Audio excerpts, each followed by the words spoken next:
Tina se rendait en ville pour une convention d'affaires lorsqu'elle a pris un autostoppeur malpropre sur l'autoroute. À la fin de leur voyage, elle a été choquée d'apprendre que l'homme assis sur le siège de la voiture à côté d'elle n'était autre que le fiancé de sa fille. La journée était médiocre, ni trop chaude, ni trop venteuse, et une légère brise embrassait son visage par la vitre entrouverte de la voiture. Tina se rendait en ville pour un événement professionnel où elle devait prononcer un discours. À 47 ans, Tina était une femme d'affaires, une mère, une épouse veuve et bien d'autres choses encore. En fait, elle avait toujours été une femme forte et indépendante, qu'il s'agisse d'élever son unique enfant, de gérer sa carrière ou de s'occuper de sa jeune fille orpheline. Mais tout cela était du passé, et Tina avait maintenant la convention d'affaires en tête. Alors qu'elle roulait sur une autoroute dégagée, en écoutant son morceau préféré des Beatles, Here Comes the Sun, un homme s'est soudain jeté devant sa voiture, et elle a freiné juste à temps. « Bon sang !» s'exclama-t-elle alors que les pneus de la voiture crissaient sur la route. « Qu'est-ce que si est-ce que ça ? Il est fou ?» Le jeune homme lève la tête et lui sourit niaisement à travers le pare-brise, puis s'approchant de la vitre de sa voiture. « Pouvez-vous m'emmener en ville, madame ? demanda-t-il. J'ai besoin de voir mes parents, et je n'aurais pas fait un saut aussi spectaculaire si ce n'était pas nécessaire. Pardon ? dit Tina en lui jetant un regard dégoûté. Elle remarqua ensuite son apparence délabrée et secoua la tête. Non, je suis désolé, mais je ne raccompagne pas des inconnus. Vous pourriez me faire du mal, pour ce que je ne sais. Il rit. Prenez ma carte d'identité et envoyez-la à qui vous voulez. Je ne suis pas une menace, croyez-moi. J'ai des amis dans la police, je leur enverrai ça. Si est-il d'accord, monsieur, je ne suis pas une menace ? Il rit à nouveau. Vous êtes drôle.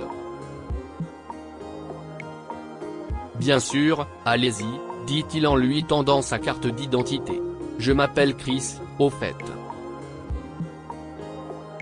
D'accord, dit Tina en prenant une photo de sa carte d'identité et en l'envoyant à ses amis, parmi lesquels se trouvaient aussi des membres de la police. Je suis Tina. Montez. Alors que Chris s'installait dans la voiture et qu'elle commençait à conduire, Tina lui demanda, alors, quelle est la grande urgence pour laquelle tu as dû risquer ta vie en sautant devant ma voiture ? Ma mère et mon père, dit-il.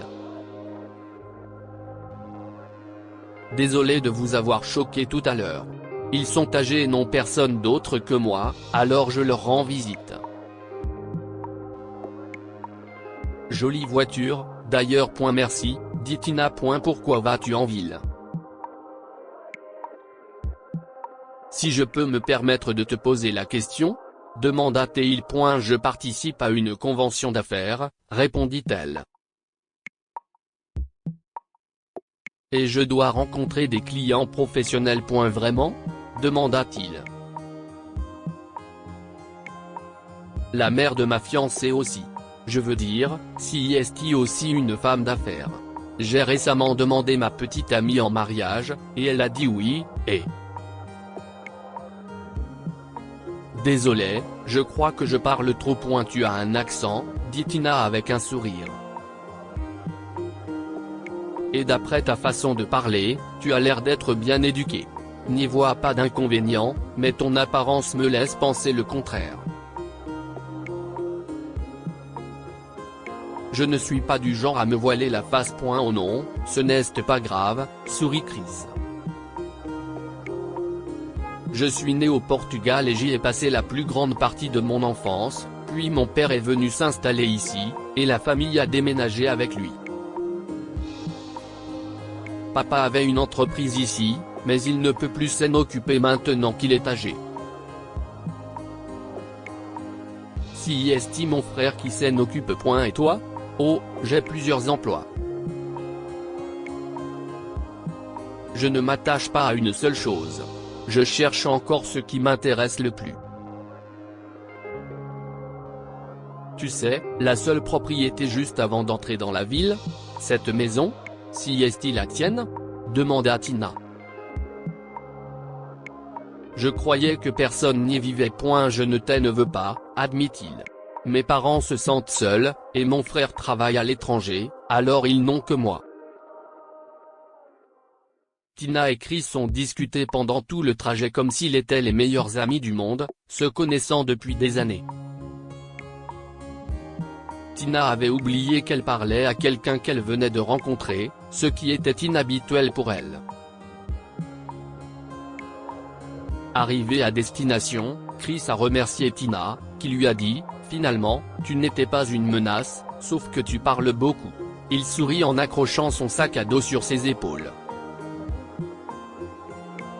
Merci de m'avoir emmené. » En fait. Il s'est arrêté et a sorti son téléphone de sa poche. Si est-il? Ma fiancée. Je ne sais pas pourquoi, mais je voulais te montrer sa photo. Tina a dû déglutir en regardant la photo sur le téléphone de Chris. Brittany? S'étonna-t-elle. Si est-il? Quoi? Tu la connais? Demanda Chris avec un rire stupide, mais Tina n'arrivait pas à répondre.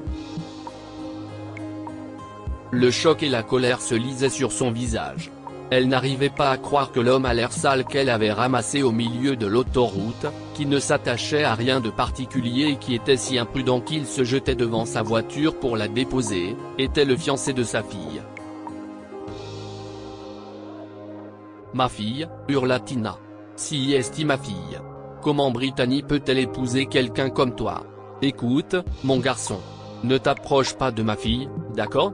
Éloigne-toi d'elle. » Ouah, dit Chris avec désinvolture, doucement, madame. Ta fille est assez grande pour faire ses propres choix. Arrête de lui donner des ordres. Quoi qu'il en soit, merci pour la balade, et au revoir. Et Chris s'en va. Tina voulait quelqu'un d'intelligent, de fiable et de riche pour sa fille. Elle ne voulait pas d'un type imprudent comme Chris dans sa vie. Mais elle était bien consciente que Brittany ne l'écouterait pas. Elle ne l'a jamais fait. Tina et Brittany avaient une relation tendue, et Tina était entièrement à blâmer. Elle était trop exigeante avec sa fille, attendant d'elle qu'elle soit aussi parfaite qu'elle. Mais Brittany n'était pas comme elle. Elle était comme la pluie sur un après-midi ensoleillé, peu ordinaire mais belle. Mais malgré tout, Tina s'inquiétait pour sa fille et décida de suivre Chris jusqu'à sa maison pour voir s'il était au moins un homme honnête. Allait-il vraiment voir ses parents? Tina a étudié sa maison de loin. À travers la fenêtre du salon, elle pouvait le voir s'occuper d'un couple de personnes âgées assises et regardant la télévision. Il leur lavait le visage, leur donnait à manger, puis allait à la cuisine pour cuisiner. Peut-être qu'il n'est pas si méchant que ça après tout, se dit-elle. De nos jours, les enfants ne se soucient pas de leurs parents, et puis ils s'occupent de ses parents âgés. Tina s'est dirigée vers la maison, a frappé à la porte et s'est excusée. Si est Chris qui a ouvert la porte. Je peux entrer? Dit-elle. Je suis désolée pour ce qui s'est passé tout à l'heure. Ce n'est pas grave, répondit Chris. Mais je suis un peu occupé. Si est l'heure où maman et papa vont manger? J'aimerais bien les rencontrer, a dit Tina. Est-ce qu'ils savent pour Brittany et toi? Oui, ils le savent, dit-il. Tu sais quoi, entre. Si est bon, je suppose. Si est ainsi que Tina a rencontré les parents de Chris et a réalisé que Brittany avait trouvé un trésor pour elle-même. Chris travaillait de nuit dans une autre ville, puis rentrait chez lui pour s'occuper de ses parents avant de partir travailler le soir. Il a demandé à un gardien de s'occuper de ses parents pendant son absence, mais il ne voulait pas qu'il ait l'impression de ne pas avoir de famille, alors il leur rendait visite tous les jours. Crois-tu honnêtement que Brittany n'aurait pas de chance de m'avoir comme mari ? Demanda-t-il. Je ferai en sorte qu'elle soit heureuse, Tina. Non, dit finalement Tina. Je pense qu'elle n'aurait pas pu trouver un homme plus parfait. J'ai été ravi de te rencontrer, toi et ta famille, Chris. Vraiment. 6 mois plus tard, Brittany et Chris se sont mariés, et la relation de Tina avec sa fille s'est améliorée.